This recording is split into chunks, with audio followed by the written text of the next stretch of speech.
আপনি কি কখনো ভেবেছেন এমন একটি দিন আসবে যেদিন পৃথিবীর প্রতিটি মানুষ আদম আলাইসাল্লাম থেকে শুরু করে কিয়ামতের শেষ মানুষ পর্যন্ত সবাই এক জায়গায় দাঁড়িয়ে থাকবে? সেদিন কোনো বাড়ি নেই, কোনো ছায়া নেই, কোনো পরিচয় নেই, বাবা ছেলেকে চিনবে না, স্বামী স্ত্রীকে ডাকবে না, শুধু একটাই চিন্তা, আমি কি বাঁচতে পারবো? এই দিনটির নাম ইয়ামুমুল হাসর, হাসরের ময়দান। আসুন কোরআন ও হাদিসের আলোকে সেই ভয়ঙ্কর অথচ অসম্ভাবী দিনের পূর্ণ চিত্র আজ আমরা জেনে নেই। সেদিনের শুরুটা হবে এক মহাপ্রলয়ের মধ্য দিয়ে। ইসরাফিল আলাইসাল্লাম প্রথমবার সিংহায় ফুঁক দেবেন।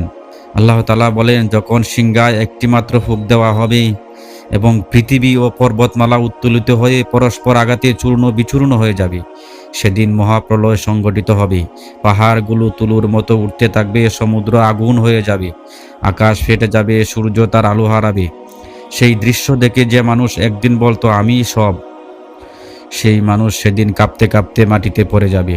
প্রথম ফুৎকারে সবাই মারা যাবে, তারপর দ্বিতীয়বার সিংহায় ফুৎকার দেওয়া হবে। আল্লাহ তাআলা বলেন, তারপর আবার ফুৎকার দেওয়া হবে, অমনি তারা দাঁড়িয়ে তাকাতে থাকবে। সূরা আজ-জুমার আয়াত ৬৮। হাজার হাজার বছর ধরে যারা কবরে ঘুমিয়েছিল, ফেরাউন, নমরুদ, জালিম বাদশাহ, গরিব মজলুম নেককার বান্দা, সবাই একযুগে উঠে দাঁড়াবে। রাসূলুল্লাহ সাল্লাল্লাহু আলাইহি সাল্লাম বলেন, মানুষকে হাসরের ময়দানে খালি পায়ে, নগ্ন শরীরে এবং খতনাবিহীন অবস্থায় উঠানো হবে। হযরত আয়েশা রাদিয়াল্লাহু আনহা শুনে জিজ্ঞাসা করলেন, ইয়া রাসূলুল্লাহ, নগ্ন অবস্থায় একে অপরকে দেখবে না? নবী করিম সাল্লাল্লাহু আলাইহি সাল্লাম বললেন, সেদিন বিষয়টা এত ভয়ঙ্কর যে কেউ কারো দিকে তাকানোর সুযোগই পাবে না। সহিহ মুসলিম। এখন শুরু হবে সেই অপেক্ষার যন্ত্রণা। রাসূলুল্লাহ সাল্লাল্লাহু আলাইহি সাল্লাম বলেছেন, হাসরের ময়দানে সূর্যকে মানুষের এত কাছে নিয়ে আসা হবে যে দূরত্ব হবে মাত্র ১ মাইল। সহিহ মুসলিম। সেই গরমে মানুষ তাদের আমল অনুযায়ী ঘামবে, কেউ ঘামবে টাকনু পর্যন্ত, কেউ হাঁটু পর্যন্ত, কেউ কোমর পর্যন্ত, আর কেউ কেউ ঘামে ডুবে যাবে মাথা পর্যন্ত। এই ময়দানে কোনো গাছ নেই, কোনো ছায়া নেই, কোনো বাতাস নেই, শুধু আছে অপেক্ষা এবং হিসাবের ডাক। সেই ভয়ঙ্কর দিনে একমাত্র আল্লাহ আরশের ছায়া ছাড়া কোনো ছায়া থাকবে না। রাসূলুল্লাহ সাল্লাল্লাহু আলাইহি সাল্লাম বলেছেন, সেই ছায়া পাবেন মাত্র ৭ শ্রেণীর মানুষ। এক হচ্ছে ন্যায়পরায়ণ শাসক, দ্বিতীয় হচ্ছে যে যুবক আল্লাহর ইবাদতে বড় হয়েছে, তৃতীয়ত যার অন্তর সর্বদা মসজিদে ঝুলে থাকে, চতুর্থত যারা আল্লাহর জন্য একে অপরকে ভালোবেসেছে, পঞ্চমত যে ব্যক্তি একাকিত্বে আল্লাহকে স্মরণ করে চোখের পানি ফেলেছে, ষষ্ঠত যাকে সুন্দরী নারী আহ্বান করেছিল কিন্তু সে বলেছিল আমি আল্লাহকে ভয় করি, সপ্তমত যে এমন গোপনে দান করেছে যে ডান হাতে যা দিয়েছে বাম হাত তা জানে না। সহিহ বুখারী ও মুসলিম। তারা প্রথমে যাবেন আদম আলাইহিস সালামের কাছে, তিনি বলবেন আমি নিজেই ভয়ে আছি, আল্লাহ জানেন। তারপর যাবেন নূহ আলাইহিস সালামের কাছে, ইব্রাহিম আলাইহিস সালামের কাছে, মুসা আলাইহিস সালামের কাছে, ঈসা আলাইহিস সালামের কাছে। সবাই বলবেন আজ আমরা নিজের চিন্তায়, তোমরা মুহাম্মদ সাল্লাল্লাহু আলাইহি সাল্লামের কাছে যাও। তখন সবাই ছুটে আসবে আমাদের প্রিয় নবী হযরত মুহাম্মদ মুস্তাফা সাল্লাল্লাহু আলাইহি সাল্লামের কাছে। তিনি বলবেন আমি এর জন্যই আছি। নবী করিম সাল্লাল্লাহু আলাইহি সাল্লাম তখন আল্লাহর দরবারে সিজদায় পড়বেন এবং শাফায়াত প্রার্থনা করবেন। আল্লাহ তাআলা তখন বলবেন, হে মুহাম্মদ, মাথা তুলো, ছাও দেওয়া হবে। সহিহ বুখারী। এরপর শুরু হবে হিসাবের পালা। আল্লাহ তাআলা বলেন, প্রত্যেক মানুষ তার আমলনামা পড়বে এবং তাদের উপর সামান্যতম জুলুমও করা হবে না। সূরা বনী ইসরাঈল আয়াত ৭১। যে ডান হাতে আমলনামা পাবে তার মুখে হাসি, সে আনন্দে সবাইকে ডাকবে, নাও আমার আমলনামা পড়ো। আর যে বাম হাতে বা পিছন দিকে আমলনামা পাবে সে চাইবে আজ যদি আমি মরে যেতে পারতাম।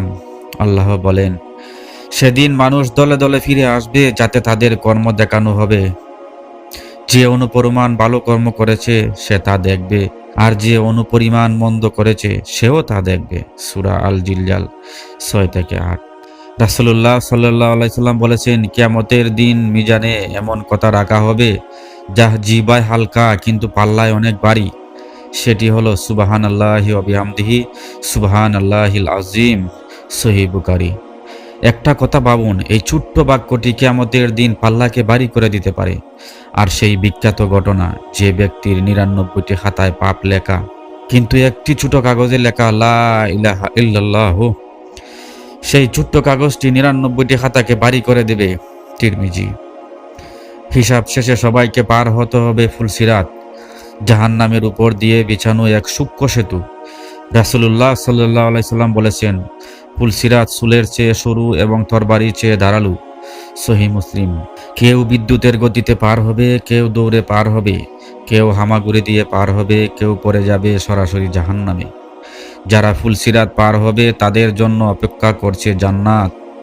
আল্লাহ তাআলা বলেন, যারা তাদের রবকে ভয় করত তাদের দলে দলে জান্নাতের দিকে নিয়ে যাওয়া হবে। যখন তারা সেখানে পৌঁছাবে এবং দরজা খুলে দেওয়া হবে, তখন জান্নাতের রক্ষীরা বলবে, তোমাদের উপর শান্তি, তোমরা সুখে প্রবেশ করো চিরকালের জন্য। সূরা আজ-জুমার আয়াত ৭৩। প্রিয় ভাই ও বোনেরা, হাসরের ময়দানের এই দৃশ্যগুলো কল্পনার গল্প নয়, এগুলো অবশ্যই হবে আপনার সাথে, আমার সাথে, আমাদের সবার সাথে। সেদিন টাকা কাজে আসবে না, পদবি কাজে আসবে না, সুন্দর চেহারা কাজে আসবে না, শুধু কাজে আসবে আল্লাহর প্রতি ঈমান, নেক আমল, খাঁটি তওবা, মানুষের হক আদায়। আজ যদি একটু একটু করে নামাজ পড়েন, সেদিন ফুলসিরাতের আলো পাবেন। আজ যদি একটু কষ্ট করে কাউকে মাফ করেন, সেদিন আল্লাহ তাআলা আপনাকে মাফ করবেন। আজ যদি একটু কষ্ট করে কাউকে সাহায্য করেন, সেদিন আরশের ছায়া ছায়া পাবেন। সময় এখনো আছে, দরজা এখনো খোলা, আল্লাহ এখনো ক্ষমা করতে প্রস্তুত। তাই আজই ফিরে আসুন, কারণ প্রতিটি আত্মাকে মৃত্যুর স্বাদ গ্রহণ করতে হবে, আর তোমাদের পূর্ণ প্রতিদান দেওয়া হবে কিয়ামতের দিন। সূরা আলে ইমরান আয়াত ১৮৫।